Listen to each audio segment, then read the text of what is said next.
रेखा राजपूत और मैं आई हूँ एक नई वीडियो के साथ। चलिए गाइस वीडियो को शुरू करते हैं। मेरी वीडियो में आप लोगों का स्वागत है।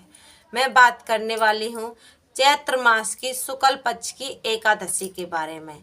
तो चैत्र मास की शुक्ल पक्ष की एकादशी का नाम कामदा एकादशी है, जो कि समस्त पापों का नाश करती है और साथ ही आपके पुत्र की प्राप्ति कराती है।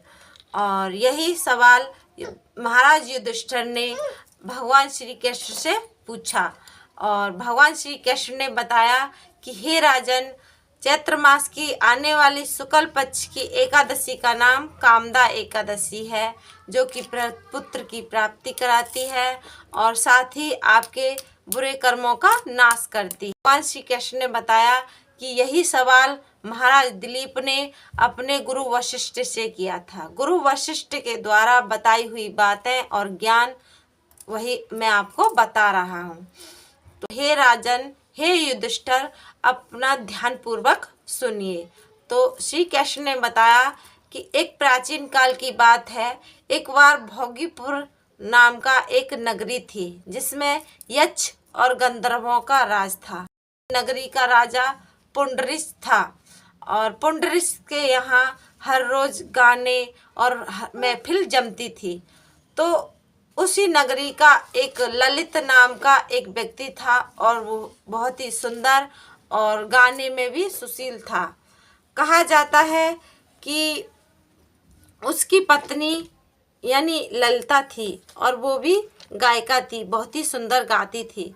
एक दिन किसी कारण ललिता महफिल में ना जा सकी और अकेला ललित ही चला गया। तो ललित गाना गाने लगा तो किसी कारण उसका ध्यान गाने से भटक गया। पुंडरीक को बहुत ही क्रोध आ गया और साथ ही में चुगलखोरों ने बहुत ही चुगली लगाई और जिसके कारण महाराज पुंडरीक को इतना क्रोध आया, इतना गुस्सा आया कि उसको जो है श्राप दे दिया दिलीप को, आज से तू राक्षस हो जा, राक्षस बन जा।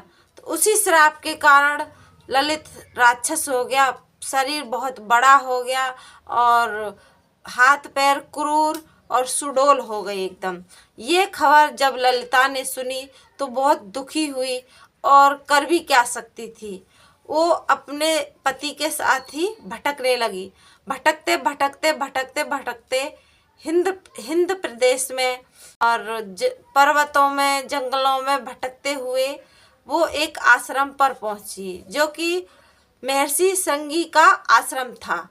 और महर्षि संगी के आश्रम को देख करके ललिता दौड़ी और महर्षि के चरणों में मस्तक रख करके फूट फूट कर रोने लगी कि हे देवी, आप कौन हो और किसके साथ यहाँ पर आई हो। तो उसने बताया कि हे प्रभु, मैं गंधर्व की बेटी हूँ और मेरा नाम ललिता है और मैं अपने पति के साथ यहाँ पर आई हूँ, जो कि श्राप के कारण वो राक्षस बन गए हैं और कृपया कर इसका कोई उपाय बताइए। तो महर्षि संगी ने बताया कि हे देवी, आप चैत्र मास की शुक्ल पक्ष की कामदा एकादशी का मेरे द्वारा बताई हुई विधि पूर्वक व्रत करो और उसका फल अपने पति के लिए अर्पण कर दो, इससे आपका पति सही हो जाएगा। तो महर्षि संगी की बातों पर विश्वास करके ललिता ने उसी आश्रम में रह करके व्रत को पूरा किया और दूसरे दिन यानी द्वादशी के दिन अपने पति को अपनी पूजा का फल अर्पण किया और तत्काल ही उसका पति श्राप से मुक्त हो गया और खुशी खुशी दोनों लोग अपने नगरी के लिए लौट गए। Bye bye. कामदा एकादशी का व्रत करता है, विधि पूर्वक करता है, तो उसकी मनोकामना पूरी होगी और साथ ही पुत्र की प्राप्ति होगी।